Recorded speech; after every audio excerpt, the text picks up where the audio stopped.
Halo sahabat Indonesia, kita bertemu lagi dalam rubrik Hot News Kanal TV Anak Bangsa. Kali ini saya tetap membahas tentang radikalisme dan kondisi mapping dari kelompok-kelompok jihadis yang masih ada di Indonesia.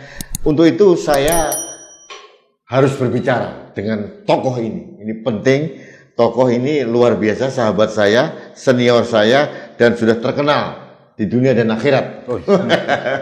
Mas Haidar Alwi. Nah, tokoh bangsa. Beliau sering sekali memberikan pencerahan pada semua, apalagi waktu menjelang pemilu waktu itu beliau sangat aktif memberikan wawasan pada semua relawan tentang bahayanya radikalisme atau kelompok-kelompok Islam garis keras. Beliau ini sangat keras juga memberikan opini. Mas Haidar matur suwun. Sudah kerso rawuh di sini, ini satu kehormatan buat kita Mas Haidar bisa datang. Harusnya saya yang sowan ke sana ini. Mas Haidar, yang terakhir ada bom bunuh diri, kemudian ada di Mabes Polri dan sebagainya. Ada beberapa orang nanya ke saya, ini berarti kelompok-kelompok Islam radikal ini masih eksis di Indonesia. Mas Haidar, bagaimana pendapat tentang hal ini? Ya, pertama-tama saya mengucapkan terima kasih yang luar biasa, Pak. Banyak Mas Rudi Eskamri ini guru saya. Nice. Nah, jadi juga begitu. Pertama-tama saya ingin membacakan satu ayat Quran supaya masyarakat Indonesia ini tahu posisi sebenarnya dari Islam dilihat dari Quran. At-Taubah ayat 97. Oke, At-Taubah ayat 97. Al-a'rabu as-saddu kufran wa nifaqan wa ajdaru ala ya'lamu hududan ma anzalallahu ala rasulih wallahu alimun hakim. Artinya kira-kira begini, orang-orang Arab di sini pengertiannya Badui, orang-orang Arab itu lebih kuat kekafirannya dan kemunafikannya, serta sangat wajar tidak mengetahui batas-batas ketentuan yang diturunkan oleh Allah kepada Rasulnya. Allah Maha mengetahui lagi Maha bijaksana. Jadi di Al-Quran disebutkan itu? At-Taubah ayat 97. Disebutkan bahwa? Disebut. Jadi kita lihat, kalau kita pelajarin Quran, Allah itu melaknat orang Yahudi tertentu, Nasrani misalnya. Bukan melaknat, maksudnya mengingatkan itu. Tidak sekeras Allah mengingatkan, melaknat orang Arab. Jadi as-saddu kufran itu artinya mbae kafir. Gitu, kira-kira begitu. As-saddu kufran wa nifaqun. Mbae kafir dan munafik. Baik kafir, baik munafik. Nah, atas dasar itu, memang kalau kita lihat di daerah sono, di Arab sana, sampai detik ini tidak pernah sejahtera. Ruwet aja, tidak karu-karuan. Mas, saya potong. Arab ini Arab Saudi dan sekitarnya dan Hadratul Maut, Yaman atau Arab Saudi? Arab dan sekitarnya. Arab Saudi dan sekitarnya. Negara-negara Arab karena ya. Disebut di situ Arab. Arab itu ya Arab, keturunan Arab di situ. Oke. Ya. Jadi tidak merujuk satu negara ya, waktu itu belum ada. Waktu itu belum ada.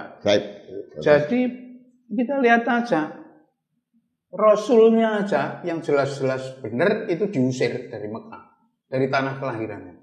Rasulullah itu nggak mau balik ke Mekah lagi, dia di Madinah aja. Padahal kelahiran dan lain sebagainya, Ka'bah kan ada di Mekah, tapi beliau di Madinah. Begitu Rasulullah selesai kenabian, meninggal, itu sama A'rab itu yang pertama kali dikejar-kejar adalah keturunan Rasulullah sendiri. Dihabisin betul, digenosid. Terakhir genosidnya di Karbala. Iya. Itu dihabisin betul. Iya. Nah, saya cerita kembali, saya mau rakyat Indonesia ini tahu sebetulnya A'rab itu kayak apa. Jangan kita beragama melihat kebudayaan Arab itu. Di Quran jelas disebutin bahwa orang Arab itu as-saddu kufran wa nifaqan. Sekafir-kafirnya manusia, semunafik-munafiknya manusia, ya orang Arab. Nah, saya lihat Sayyidina Ali waktu khalifah keempat, mantunya Rasulullah. Mantunya Rasulullah. Waktu dia mau mengimami sholat subuh, kira-kira digambarkan di riwayat itu jam 3-an gitu, sama ajudannya dari rumahnya mau ke Masjid Kufah, lewat satu rumah. Rumah itu ada orang suara ngaji, suaranya top. Terus dipegang, katanya wujudannya, ya khalifah itu orang hafal Quran. Terus qori terbaik di Kufah gitu. Katanya Sayyidina Ali, orang itu Qurannya cuma sampai tenggorokan. Jadi nggak ada fungsinya apa-apa. Dia hafal Quran. Nah, nanti saya cerita. Hafal Quran, terus qori terbaik. Nah, rupanya orang tadi itu yang membunuh Sayyidina Ali di masjid. Namanya Abdurrahman ibnu Muljam. Iya. Saya pernah dengar ceritanya. Ya, orang itu ciri khasnya sampai detik ini sama. Dari kaum Khawarij. Khawarij ini kalau sekarang ISIS dan lain sebagainya. Termasuk tapi dia fasih berdoanya. Baca Al-Quran fasih. Hafal. Qori terbaik. Hafal Quran. Nah, tambah satu lagi mas. Celananya cingkrang. Baduknya hitam. Jenggotnya panjang, jenggot asu kalau saya bilang. Jadi mereka ini memang ciri untuk wedus ya? Butuh. 2000 wedus. Lebih parah lagi. Lebih parah, jenggot asu itu. Nah, mereka ini yang bunuh Sayyidina Ali di masjid. Menantunya Rasulullah. Menantu sepupu tangan kanannya Rasulullah. Pada saat sholat subuh dibunuh, dipukul kepalanya, sebelumnya dikasih racun dulu, 2 hari setelah itu meninggal. Sama-sama Muslim. Ini tadi hafal Quran, qori terbaik, batuknya hitam, celananya cingkrang, jenggotnya asu. Nah, gitu. Nah, kembali ke cerita tadi, orang ini kenapa membunuh Sayyidina Ali? Abdurrahman bin Muljam. Jadi bolak-balik memang Quran itu sudah pas. Melaknat A'rab itu tadi pas. Saya bilang pas kenapa? Jadi suatu saat sebelum ini Abdurrahman ibnu Muljam itu lagi makan-makan bareng ISIS, bareng Khawarij, kaum Khawarij. Kaum Khawarij ini sama persis. Kelompok teroris zaman dulu ya? Ya. Pokoknya semua kafir diatok yang benar. Sama. Semua wajib dibunuh, ya. Yang kelompok ini dia yang benar. Kalau orang non kelompok dia tidak bicara non Muslim apa ini enggak. Nah, ini ciri-ciri Arab tadi yang ini kena di sini. Jadi si pas pesta gitu ada perempuan, ini balik-balik ke perempuan lagi nih, Arab ini. Ada perempuan lewat cantik, cantik, terus sama si siapa? Sama si Ibnu Muljam tadi ngomong, itu kok cantik banget, itu siapa? Sebelahnya rupanya kepala suku, kepala Baghdadinya lah istilahnya, Baghdadi. Kamu mau? Itu anak saya katanya. Mau? Nah, sudah. Maharnya 1, kamu bisa ngawinin itu kalau kamu bisa membunuh Sayyidina Ali. Itu mahar. Mahar. Jadi nggak jauh-jauh dari wedok. Kira-kira orang-orang ISIS, orang Arab tadi yang dilaknat oleh Allah tadi. Hanya demi perempuan dia bisa membunuh. Bisa. Apalagi yang lain. Gitu. Jadi bayangan dia kan ini nggak masuk akal gitu. Kalau dia bunuh khalifah, pasti kan ketangkep. Ketangkep pasti dibunuh. Tapi orang begini, sampai detik ini, seperti Azizah dan lain sebagainya itu, teroris yang di kita ini, akalnya sudah dilepas. Siapa yang lepas? Ya sudah. Itu mereka sendiri, terus peran juga sekitar itu yang lepas otak dia.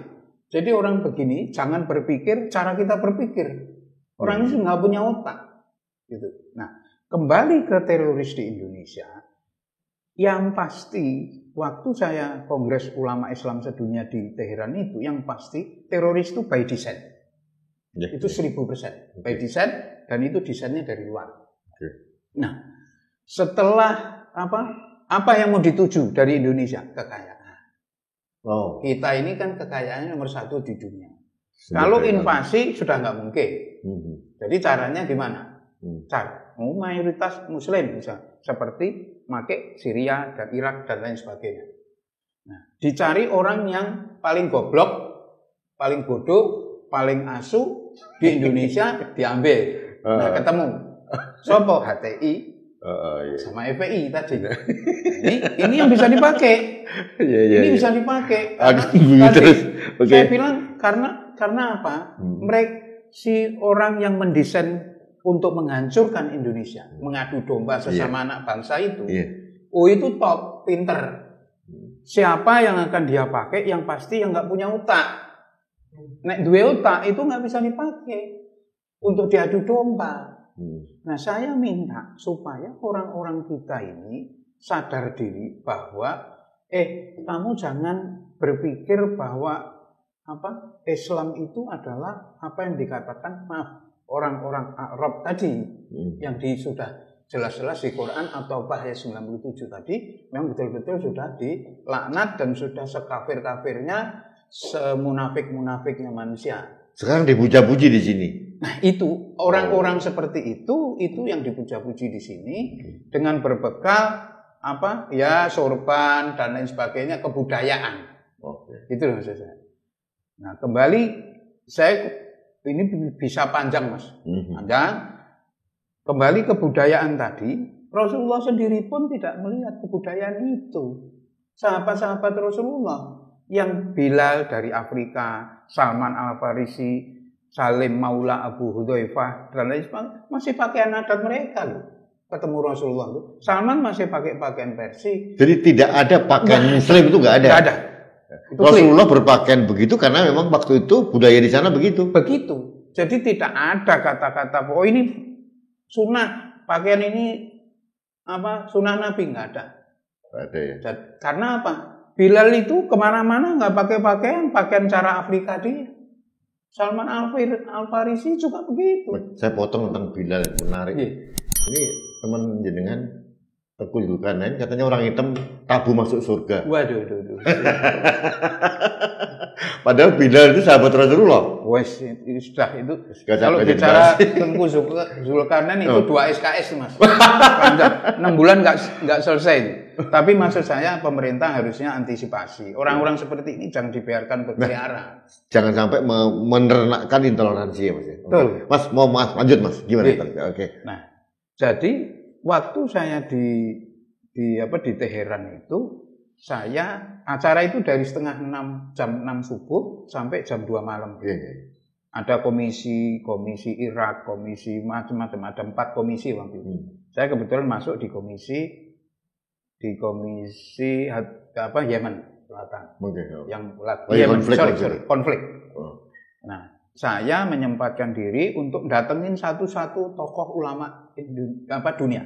Tak datengin satu-satu kamarnya. Nek tidur tak pikir bisa di Indonesia. Ini kesempatan langka ketemu semua.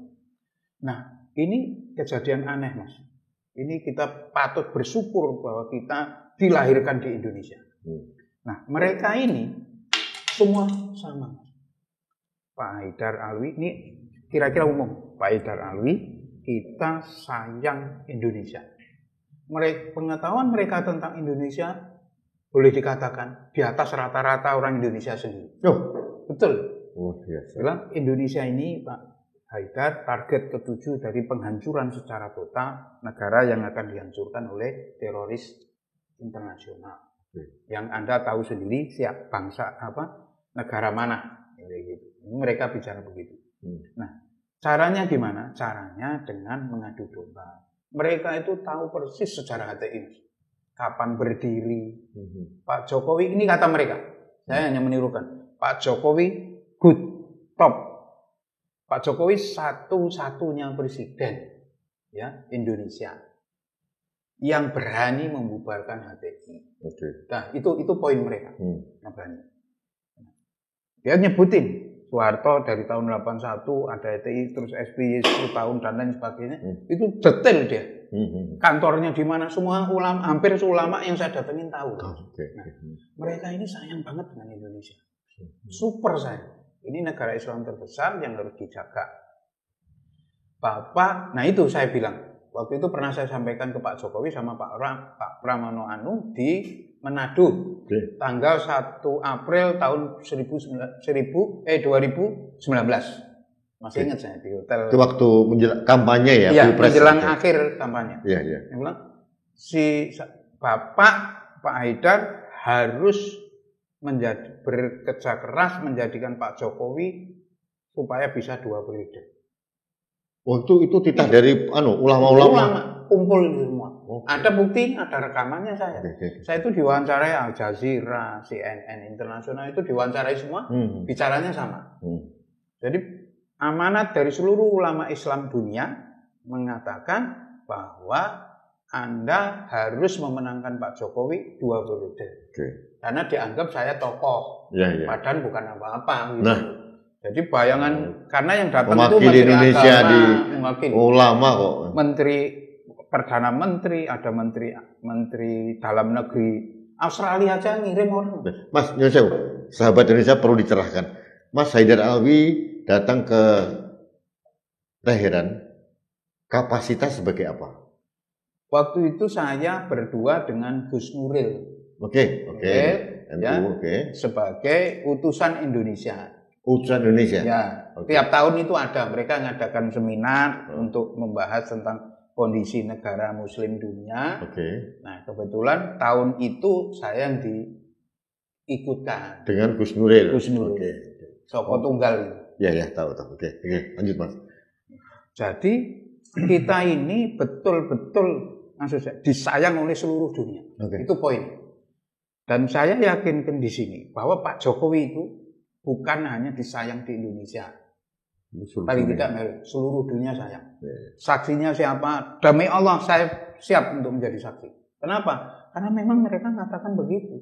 Pak Jokowi good, Pak Jokowi bagus, satunya presiden yang berani membubarkan HTI itu begini-begini, dia cerita lengkap. HTI itu lemahnya di mana, ini bagaimana, terus semua mereka sudah tahu lengkap. Tapi Mas Haidar sangat amanah karena ternyata Pak Jokowi benar-benar berhasil 2 periode. Dan saya tahu sih sahabat Indonesia, beliau ini berjuang terus selama 2 kali Pilpres kemarin. Pertanyaan publik ini agak menyimpang sedikit. Mengapa Mas Haidar nggak mau ke istana di lingkungan sana? Padahal sangat dekat dengan presiden. Saya tahu itu. Saya itu hanya terus terang ini menjalankan amanah ulama dunia untuk memenangkan Jokowi. Titik. Nggak minta apa-apa. Nggak minta apa-apa. Sedikit pun nggak minta apa-apa. Betul-betul ikhlas. Pokoknya Pak Jokowi sudah bisa memerintah 2 periode. Nah selanjutnya tugas kita menjaga rongrongan Pak Jokowi terutama dari para kaum jenggot asu. Nah, itu yang paling penting karena Indonesia ini super bahaya. Mas, rongrongan itu masih ada nggak sampai sekarang? Oh, tambah lama tambah banyak, Mas. Mas Haidar tadi ngendiko bahwa HTI dibubarkan. Nggak sih dengan cara pembubaran administratif saja ini? Enggak. Nah, harusnya seperti apa?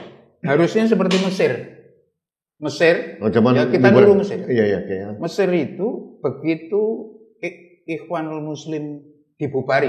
Ikhwanul Muslimin ini kalau di sini namanya ya gabungan antara saya tahu lah Mas. Ininya partai ini sama partai ini terus sama HTI lah kira-kira begitu. HTI yang ujung. Kan dulu HTI itu kan muaranya di IM juga. Ya. Terus pecah dia. Inilah. Nah, begitu dibubarin di bawah waktu itu kan di bawah pimpinan Nursi itu. Ya Mas, Nursi. Nah, yang tidak dilakukan Indonesia, yang seharusnya dilakukan di Mesir itu kalau kita lihat begitu itu dibubarin kayak segini HTI dibubarin, tokohnya ditangkepin Mas. Nah, ini yang tidak dilakukan. Ini yang tidak dilakukan. Iya. Harusnya dilakukan. Ini tokohnya kayak zaman PKI kan gitu. Lagi. Nah, plek tuang-tuang semua gitu. Begitu ini ditangkepin, itu kalau nggak salah ada 586 tokoh Ikhwan Muslimin termasuk Nursi yang ditangkap. Iya. Boleh dicek di Google. Separuh kalau nggak salah dihukum mati, dihukum gantung. Separuh dihukum, ada yang 500 tahun penjara, ada yang 300 tahun penjara. Silakan dicek. Mungkin saya salah, tapi kira-kira minimum 200 sampai 100 tahun. Karena sistem penjaranya kan dia ditumpuk-tumpuk gitu. Iya, benar. Jadi makanya begitu itu dibubarin, ditangkepin, selesai. Efektif. Kalau sekarang itu ganti baju terus, Mas. Nah, ini Mas Haidar saya juga selesai kalau nggak dikerasin. Ini kasus yang sama pada pelarangan FPI. Ya. Ganti kulit aja, Mas. Nah, apa yang harus kita lakukan, Mas Haidan, untuk supaya pemerintah nanti sadar bahwa tindakannya itu nggak efektif gitu? Kita harus beri kekuatan kepada pemerintah bahwa kita mayoritas rakyat Indonesia berada di belakang Pak Jokowi. Betul, ya, untuk pasti menertibkan gerombolan jenggot asu tadi. Itu. Dan orang seperti ini cepat banget bermetamorfosa, cepat banget berubah, cepat banget mempengaruhi. Saya kasih contoh di Irak, ya. Irak hancur hanya pertama kali 187 orang demo di pinggiran kota. Setelah itu digoreng-goreng sama radikal internasional, kelompok jenggot asu lah, digodok-godok, habis itu digandakan cepat-cepat, ditambahin senjata, jadi hancur negaranya. Syria juga begitu. Nah, Syria ini lebih persis Indonesia. Ya, yang akan diterapkan di Indonesia adalah Syria. Syria itu Bashar al-Assad itu, anaknya Bashar al-Assad Hafiz al-Assad itu ini pemimpinnya itu sama persis dengan Jokowi. Dituding, cuman bedanya kalau Pak Jokowi dituding komunis lah, PKI lah segala macam, kalau mereka dituduh Syiah. Ya. Bashar Syiah, anti-Islam, kriminalisasi ulama, itu sama. Dan ini model informasi kan digoreng terus. Digoreng. Kan? Jadi polanya Syria itu dipakai di Indonesia. Ya. Nah, sekarang tugas kita mengedukasi masyarakat, kita ini diadu domba. Untuk apa? Untuk dihancurkan, habis itu mereka masuk, ngambil kekayaan alam Indonesia yang luar biasa, yang saya bilang negara terkaya di dunia dan akhirat tadi. Setelah itu diambil kekayaan, mereka berlari. Karena untuk masuk itu nggak bisa lagi kayak dulu. Biasa, masuk tentara nggak bisa. Caranya gimana? Diadu domba sesama kita. Cara ngadu domba, diambil yang paling goblok. Tadi, orang gerombolan jenggot asu tadi, kan cuci otaknya cepat, gampang kok. Begitu dilepas, sulap aja mau seperti tadi Abdurrahman Ibnu Muljam tadi. Bayangannya dikasih anak kepala suku, tapi padan itu logika nggak masuk. Suruh bunuh khalifah ya pasti ketangkep, gitu loh Mas. Tapi mati. Dia lakukan hanya untuk kawin sama perempuan tadi. Perbudakan perempuan. Jadi otaknya sudah nggak punya otak, orang-orang begitu tuh otaknya sudah ditaruh di lemari. Mereka tidak sadar sedang dikadali begitu ya. Betul, itu kuncinya. Mereka ini tidak sadar bahwa mereka ini sedang dibodohi untuk kita supaya bisa diadu domba. Oh nggak tanggung-tanggung Mas, di kalangan akademisi juga banyak di kalangan. Saya waktu berapa tahun yang lalu itu sempat ditelepon oleh teman-teman ITB misalnya. Dan ini di ITB waktu itu ya sebelum ganti rektor.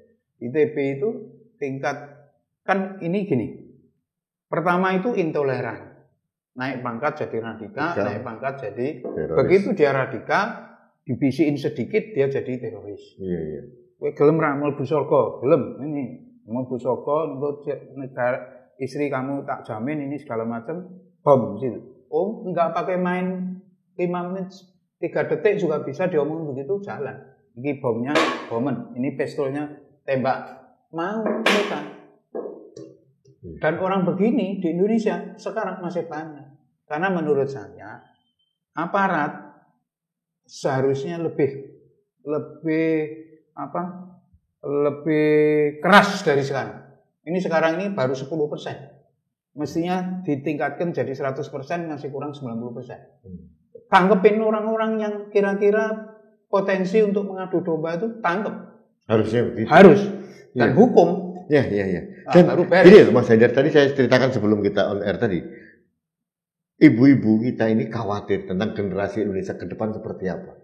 Kalau model-model seperti ini dibiarkan. Nah, ini kasus Rizik Syihab ini kan hanya digoreng-goreng seolah-olah hanya kerumunan. Padahal pasalnya berlapis-lapis ini. Dan media juga ikut menyumbang hal ini. Nah, bagaimana kita memberikan pencerahannya kepada pemerintah, aparat juga pada masyarakat? Ini sesuatu yang membahayakan loh Mas. Orang Muslim, terutama Muslim di Indonesia ini mencontoh Rasulullah. Ya, saya kalau menurut saya posisi Rizik hal ini itu sama sekali bukan akhlak Rasulullah yang dipakai. Oh iya. Itu clear, ya, dan beberapa pengikutnya itu jelas tidak meniru Rasulullah.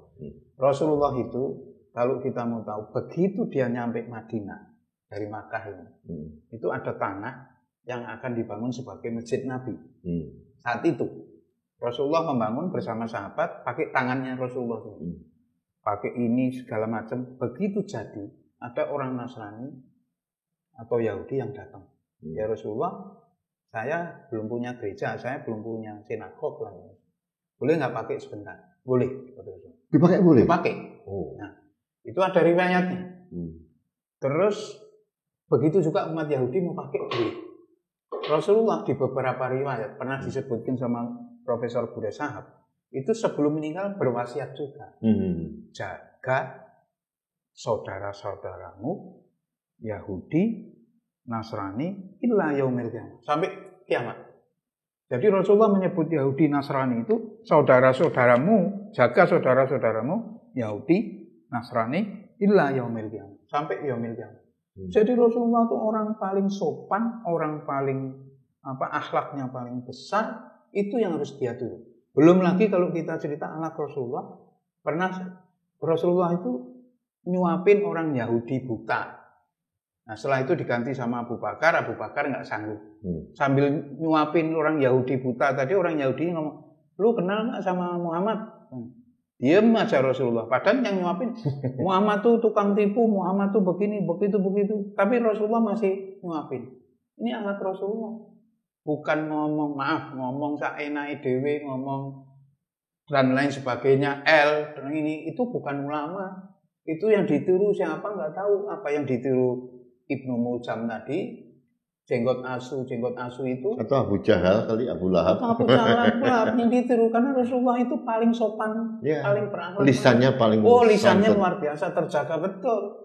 Begitu juga terus bablas itu Abu Bakar, Umar, Utsman, Ali, Khalifah itu terjaga betul. Mas, kenapa di Indonesia ini pendakwah agama nih Mas, jenggotnya juga asulnya panjang malah gede-gede ini, sudah bersorban, sudah kayak wali aja, tapi tetap menyebut saudara-saudara kita yang non-muslim tadi, Nasrani, dengan sebutan kafir. Kenapa ya? Dari mana asal muasal itu? Atau karena mau Wahabi yang masuk di Indonesia ini ya? Jadi mulai tahun 80-an ke atas ini kan serbuan Wahabi luar biasa ke Indonesia ini, termasuk di kampus-kampus. ITB saat itu, terus masjid apa itu di daerah itu, Salman dan lainnya ini, itu diserbu betul orang-orang Wahabi. Plus dana katanya. Plus dana. Okay. Dan orang-orang Wahabi ini kan tipikalnya sama. Sebetulnya ISIS juga, rombongan itulah, rombongan Khawarij. Khawarij itu adalah semua kafir kecuali dia. Gitu. Waktu di syahidnya Sayyidina Ali, itu juga yang dibunuh juga ada Muawiyah, ada Amr bin As. Jadi semua khalifah, tokoh gubernur Islam itu dibunuhin semua. Tapi nggak berhasil, yang berhasil cuma Sayyidina Ali. Nah artinya kelompok-kelompok itu dari zaman Rasulullah sudah ada. Sampai detik ini. Dan itu berkembang biak besar. Di Indonesia menurut perhitungan saya saat itu ada 17 juta Mas, orang radikal ini. Dan itu di kampus-kampus banyak.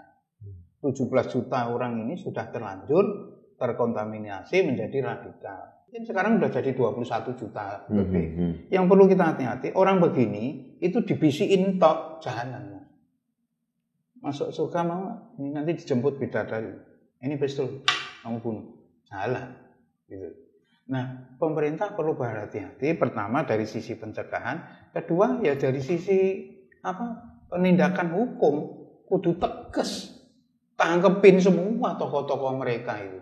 Wes nggak ada ampun. Baru kita bisa bersih, baru kita bisa bernegara. Mimpi saya itu dulu seperti juga yang dilakukan Rasulullah. Contoh Mas, Masjid Istiqlal, gereja ayam. Gitu loh. Kalau saya mimpinya itu dibuat terowongan bahwa kalau Masjid Istiqlal penuh, kita bisa pakai gereja. Kan terowongan sudah ada.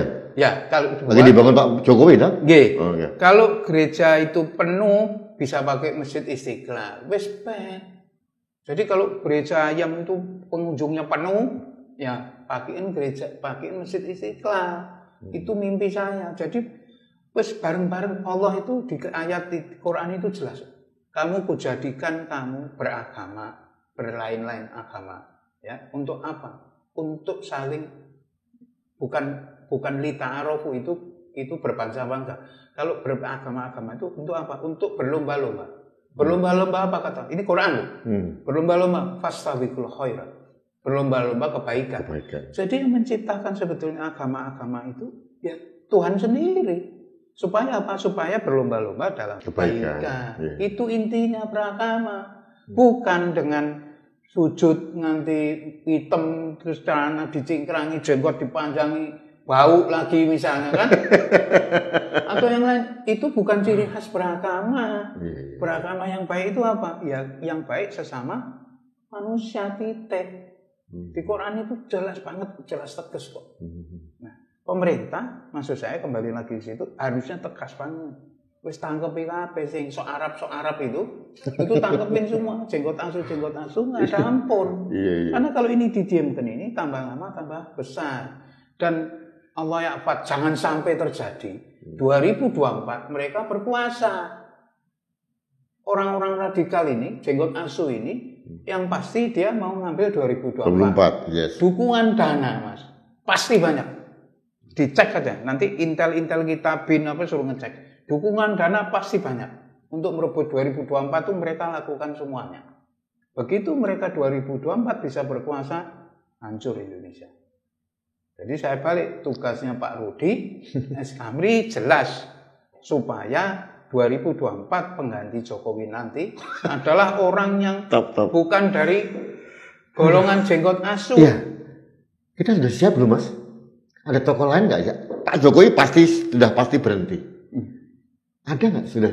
Jangan disebut nama nggak apa-apa. Mas Haidar sudah mempunyai jagoan nggak sih? Ada. Oke. Ada beberapa, ada orang yang jelas dia religius, dia nasionalis, dan dia betul-betul meniru akhlak para rasul nabi. Beragama dengan baik. Beragama dengan baik itu bukan orang yang setiap hari ke gereja, setiap hari ke masjid, umrohnya 100 kali, hajinya 10, bukan. Di Quran itu jelas disebutkan orang yang beragama dengan. Nanti pada saat malaikat Israel itu mencabut nyawa kita, kita itu minta waktu kok sama malaikat Israel 1 menit aja, 1 detik aja untuk kembali ke dunia. Untuk apa? Untuk berbuat cinta kasih, untuk sujud, untuk berbuat cinta kasih. Penonjolan di Quran itu cinta kasih loh, Mas. Rahman Rahim itu secara paket disebut di Quran 350 kali. Asmaul Husna itu ada 99. Tapi yang disebut 350 kali secara bareng-bareng itu Rahman Rahim atau Rahman atau Rahim itu 350 kali ya cuman itu doang. Nama-nama Allah yang lain Sadid, Maha Besar, Akbar dan lain sebagainya cuma disebut berapa kali. Artinya apa? Beragama dengan baik adalah cinta kasih. Itu sama dengan teman-teman kita Nasrani, cinta kasih juga. Yahudi juga. Jadi benang merahnya itu cinta kasih. Nggak ada yang lain. Dan itu digambarkan kalau kita rujukannya Islam itu kan Quran. Kalau kamu mau balik ke Quran, beragama dengan baik itu bukan dengan yang seperti yang disebutkan. Cinta kasih titik. Kepada siapa? Sesama manusia. Terima kasih. Ini pas puasa juga. Pencerahan juga. Jadi artinya tugas Mas Haidar belum bisa selesai kayaknya. Harus masih panjang. Kita harus mengawal sampai tahun 2024 dan seterusnya. Sekuat tenaga kita. Saya doakan terus sehat ya Mas.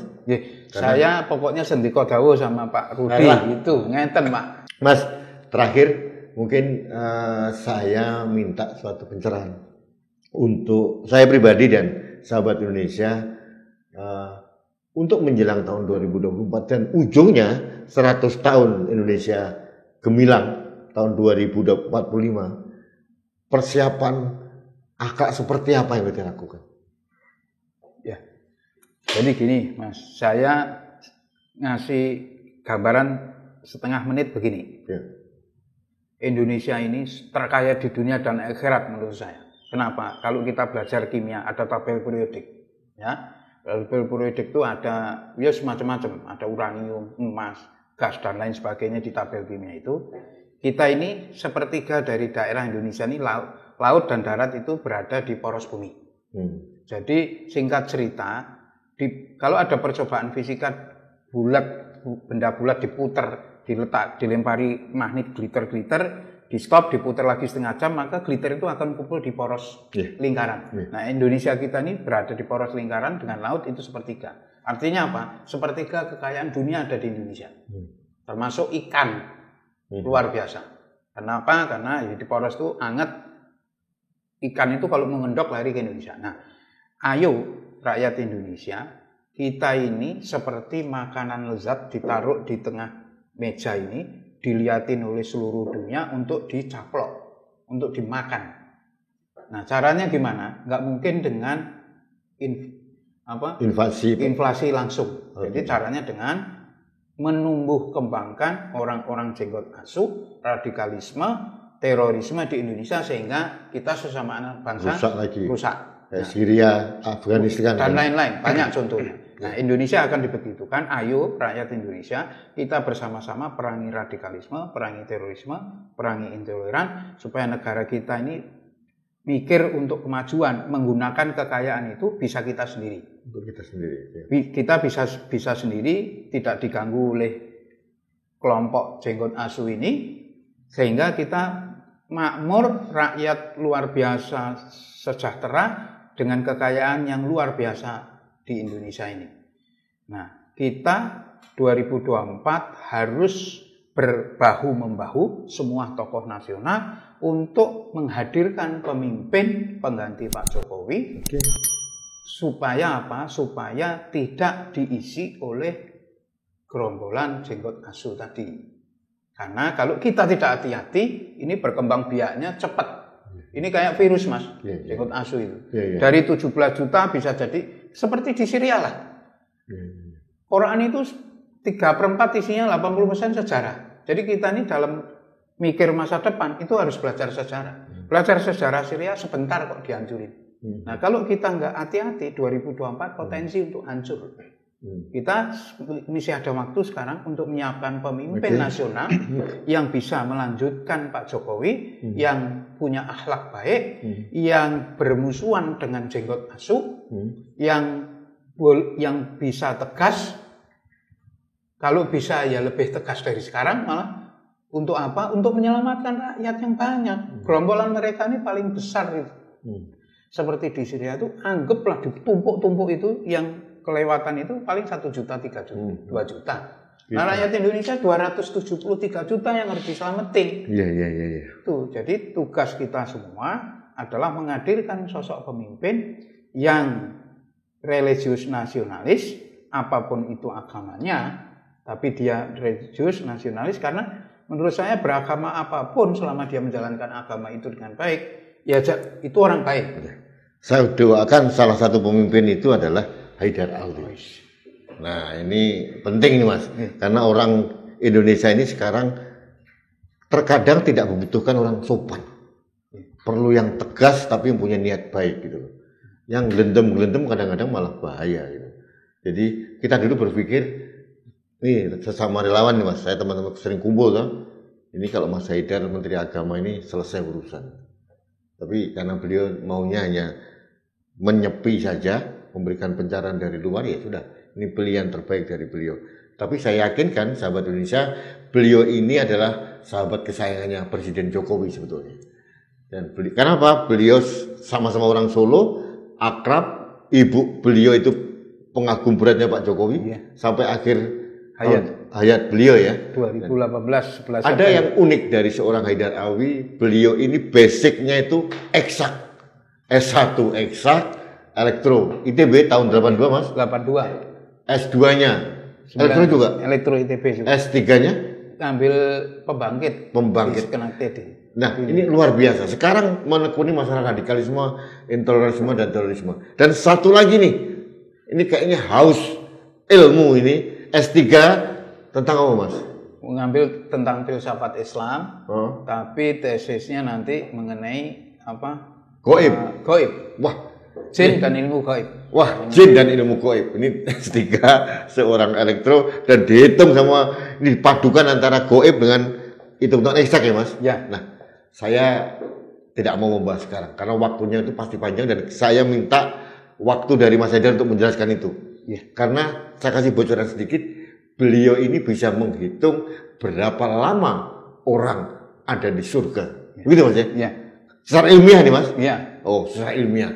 Nanti saksikan tayangan berikutnya dengan Haidar Alwi menjelaskan tentang jin, gaib dan surga. Ini penting sekali. Sementara cukup Mas, matur suwun rawuhnya. Mudah-mudahan Mas Haidar dan keluarga selalu sehat.